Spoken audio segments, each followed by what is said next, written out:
Seconde histoire, introduction. Comment l'histoire a-t-elle été divisée en 4 périodes et quels sont les débats sur la périodisation? Petit 1, on a 4 grandes périodes. Au cours du 19e siècle, les universitaires français ont découpé le temps historique en 4 grandes périodes: ancienne, médiévale, moderne, contemporaine. En France, les historiens restent attachés à ces périodes dites canoniques, qui permettent de faciliter l'analyse et l'étude de l'histoire. Quelles sont ces grandes périodes de l'histoire et leurs limites? L'histoire commence avec l'invention de l'écriture au 3e millénaire avant Jésus-Christ. C'est le début aussi de l'Antiquité. On fait terminer l'Antiquité avec la chute de l'Empire romain en 476 après Jésus-Christ. C'est le début du Moyen-Âge. On fait terminer le Moyen-Âge en 1492 lorsque Christophe Colomb s'empare des terres des indigènes aux Caraïbes. C'est aussi le début de ce qu'on appelle les temps modernes ou l'Ancien Régime.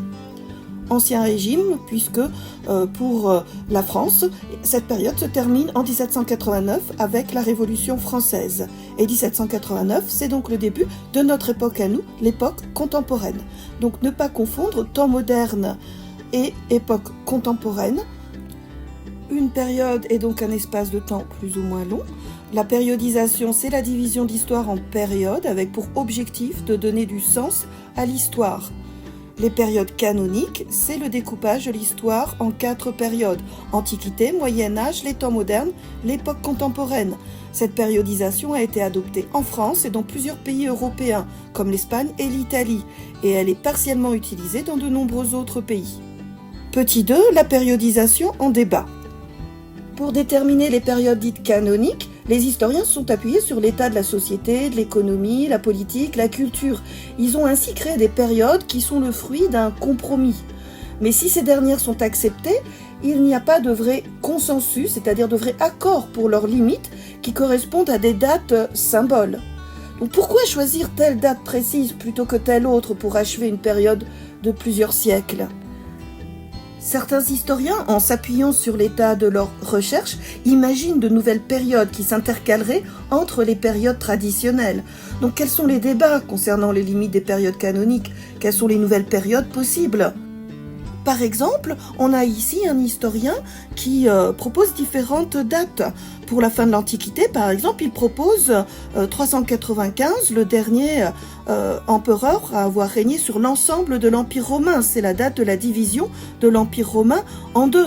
Le Moyen-Âge pourrait se terminer avec la prise de Constantinople par les Turcs en 1453 ou avec la mise au point de l'imprimerie par Gutenberg en 1454.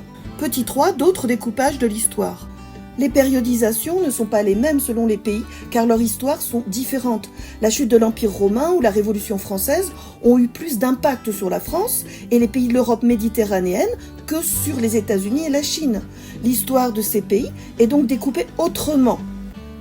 La découverte de l'Amérique par les Espagnols a permis le peuplement de l'Amérique du Nord par les Européens, et donc c'est une date importante pour les États-Unis. On a ici la frise chronologique, c'est-à-dire une bande graduée représentant le déroulement du temps qui se termine par une flèche et sur laquelle sont placés des événements avec leurs dates, qui servent parfois de rupture chronologique et des périodes. Donc cette frise chronologique est celle des périodes canoniques pour le Royaume-Uni. On voit par exemple que l'époque contemporaine commence pour eux avec le début de la Première Guerre mondiale.